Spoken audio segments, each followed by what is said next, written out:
안녕하세요. 사람을 더 건강하게 인강한의원 최서우 원장입니다. 자궁성근증으로 내원하시는 분들을 진료하면서 느낀 점은 충분한 설명을 듣지 못한 분들이 생각보다 많다는 사실입니다. 여기에 한방치료의 내용까지 말씀드리다 보면 진료 시간이 길어지기 마련입니다. 그렇다면 한의원의 진료실에서는 어떤 이야기들이 오고 갈까요? 이번 영상에서는 자궁성근증을 설명하는 과정에서 생기는 다빈도 문답을 모아보았습니다. 자궁성근증이 생기는 원인은 무엇인가요? 자궁성근증은 자궁근층으로 병리적 자궁내막 조직이 침범하여 발생합니다. 자궁내막 조직은 생리주기에 따라서 혈관의 변형과 생성이 생기는 조직입니다.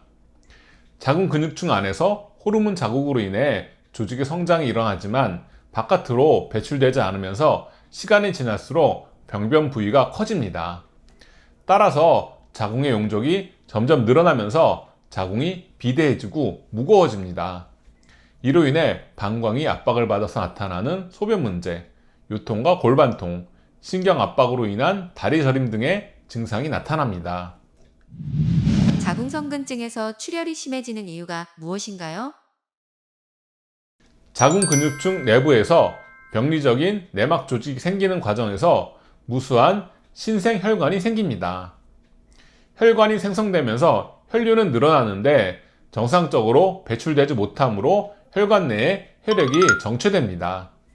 반복되는 호르몬 자극으로 인해 정체되는 혈액량이 늘어나고 혈관이 부풀면서 언제라도 출혈이 일어날 수 있는 상황으로 발전합니다.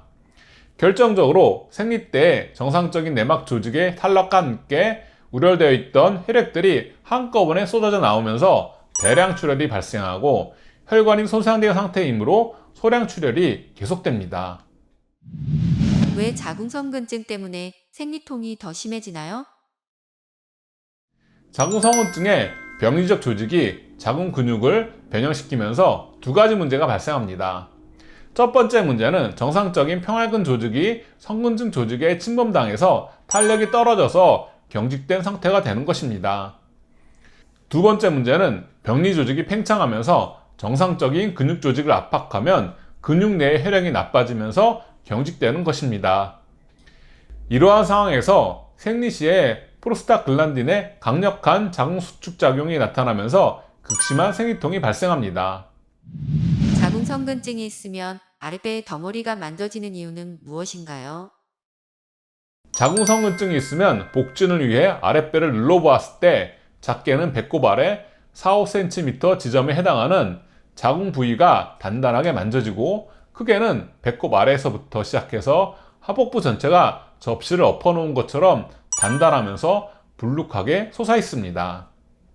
생리주기에 따라서 만져지는 크기와 강도가 달라지는데 생리가 가까워질수록 만져지는 부위가 커지면서 단단해지고 생리가 끝나면 크기가 줄어들면서 약간 부드러워집니다. 자궁성근증으로 인해 자궁의 용적이 커지면서 나타나는 현상인데 생리 때가 되면서 우열이 더 많아지기 때문에 주기에 따른 변동이 나타납니다. 특히 마른 체형인 분들은 아랫배가 나오는 것이 그대로 드러나기 때문에 더 고민이 많다고들 하십니다. 치료 시작 후 변화를 가장 먼저 자각할 수 있는 부분도 아랫배에 만져지는 경결 부위입니다. 만져지는 면적이 점점 줄어들면서 경직도 풀어져서 부드러워집니다.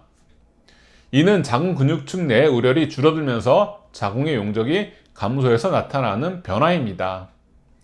예를 들면 치료 시작 당시에는 자궁의 직경이 9cm를 넘을 정도로 용적이 큰 경우에도 치료 종료 시점에서는 생리 직전에만 약간 단단한 부위가 만져지는 정도로 바뀝니다. 이때 초음파를 통해 살펴보면 직경이 2cm 이상 줄어들어 있는데 이는 용적으로 보면 60% 이상 줄어든 변화를 의미합니다. 당연히 만져지는 부위가 감소하고 부드러워질 수밖에 없습니다. 이러한 변화는 환자 본인이 스스로 자각하기 쉬운 지표로 치료 과정 중에서 수시로 체크해 보기를 권해드립니다. 지금까지 자궁성근증 환자분들께 설명하는 내용 중에서 병리에 대한 부분을 말씀드렸습니다. 다음에는 치료 과정에 대한 문답으로 다시 찾아뵙겠습니다. 감사합니다.